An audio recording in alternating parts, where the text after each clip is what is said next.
Was braucht es, damit sich das Investment in die Messung von KI-Sichtbarkeit überhaupt lohnt? Im Grunde eigentlich nur 3 Dinge. Einmal geht es um die Messmethode selbst. Die muss passen und vor allem passen zu den Zielen, die man damit hat und zu den Fragen, die beantwortet werden sollen.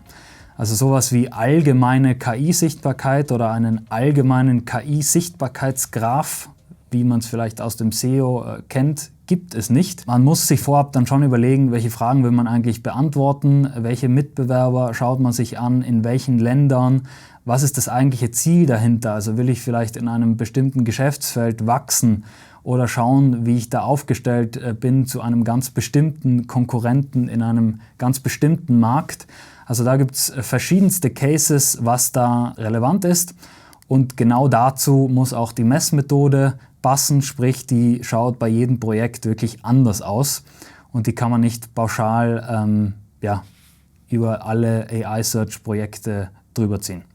Fokus sollte dann liegen auf wenigen KPIs, die schauen wir uns dann gleich auch noch im Detail an. Sprich, hübsche Vanity Metrics gibt es in Prompt-Trackern mehr als genug. Da kann man sich gerne drüber beim Kaffeekränzchen unterhalten, weil es spannend ist, aber wenn man wirklich Interesse daran hat, auch Maßnahmen daraus abzuleiten, die umgesetzt werden und damit Ergebnisse zu erzielen, sprich auch einen Return on Investment aus dem Ganzen wieder rauszuholen fürs eigene Unternehmen, dann ist es wichtig, dass man sich wenige KPIs anschaut und die auch wirklich ernst nimmt und dann Daten darauf folgen. Das ist auch schon der 3. Punkt. Man muss die Bereitschaft haben, die Ergebnisse, die man dann am Ende bekommt, nach so einem Audit zum Beispiel, hart zu bewerten und dann entsprechend auch zu handeln. Häufig sind dafür gerade in größeren Unternehmen aufwendige Projekte nötig, die immer auch irgendwo unternehmenspolitisches Geschick erfordern, mehrere Abteilungen, mit denen man sich abstimmen muss, Veränderungsbereitschaft, die damit einhergeht. Wenn das alles aber ausgeschlossen ist von vornherein, dann nützt auch das Messen nichts. Das ist mir auch ein großes Anliegen, dieses Thema. Ein Prompt-Tracker allein ist keine Messmethode. Das würde man vielleicht denken. Eigentlich steht eine belastbare Messmethode im Bereich AI-Suche auf 6 Bausteinen und die Wahl des Prompt-Tracking-Tools ist keiner dieser Bausteine. Also spielt überhaupt keine Rolle.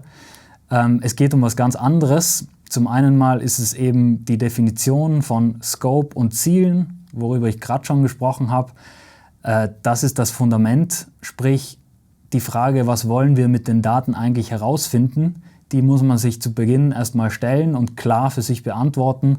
Ansonsten braucht man das Ganze nicht rangehen, beziehungsweise noch nicht rangehen. Dann geht es darum, eben diese Datengrundlage irgendwo zu schaffen und zu verstehen, worüber die eigenen Kunden mit KI eigentlich sprechen.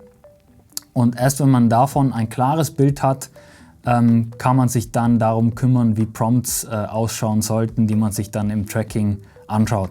Das ist dann auch das eigentliche Herzstück von dem Ganzen. Smartes Prompt Design, das ist aus meiner Sicht auch irgendwo eine neue Kernkompetenz von SEO-Professionals, die man können muss, wenn man das Thema ernst nimmt. Geht es dann vor allem auch darum, dass die Kategorisierung, die man wählt, sprich die Tags, die man vergibt für Prompts und die Topics, die man in allen gängigen Prompt-Tracking-Tools dann auch definieren kann, dass die passen zu den Fragen, die man zu Beginn definiert hat. Weil am Ende will ich die Daten ja mir genau so filtern, dass ich diese Fragen auch gut beantworten kann. Und das geht nur, wenn eben das Setup von Tags und Topics auch stimmt. Dann geht es darum, irgendwo auch eine Benchmark-Basis zu schaffen, sprich Marken und Wettbewerber. Wer ist da überhaupt relevant? Wen schaut man sich an und wen vielleicht weniger? Da geht es nicht nur um Markenbezeichnungen, sondern auch um Produkte und Leistungen dieser Marken. Also wie nennt der Konkurrent ein bestimmtes Produkt? Wie nennt man selbst ein Produkt? Und diese Erwähnungen, diese Nennungen sollte man auch entsprechend berücksichtigen und das wird häufig einfach vernachlässigt.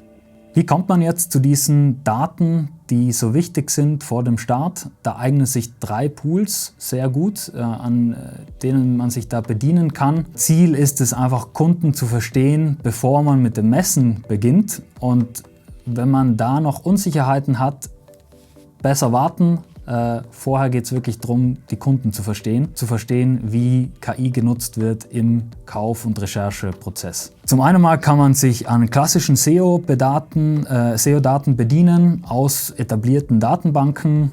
Google Search Console, Ahrefs sind sehr gute Quellen dafür aus meiner Sicht auch immer noch.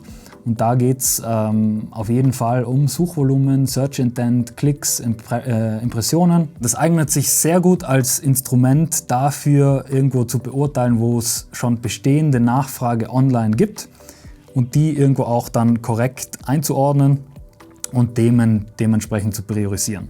Dann geht es darum, digitale Stimmen aus Kundengesprächen und dem eigenen Markt zu sammeln. Das kann man machen über Aufzeichnungen von Kundencalls, über Support-Tickets, über Sales-Gespräche, Marktforschung, Rapid-User-Tests. Da gibt es verschiedene Wege. Da geht es darum, reale Kundengespräche zu dokumentieren, die echten Fragen und vor allem auch die unangenehmen Painpoints zu kennen, mit denen Kunden konfrontiert sind im Kaufprozess und davon dann ein klares Bild zu bekommen. Und dann gibt es noch Touchpoint-Daten aus der gesamten Customer Journey, speziell auch Offline-Channels wie Messen, Seminare, Workshops, Vor-Ort-Termine, Vorträge oder Afterwork-Events, also alles, was nicht digital stattfindet. Auch da gibt es durchaus spannende Gespräche mit Kunden. Oft sind die auch deutlich vertrauter, deutlich intimer und gerade da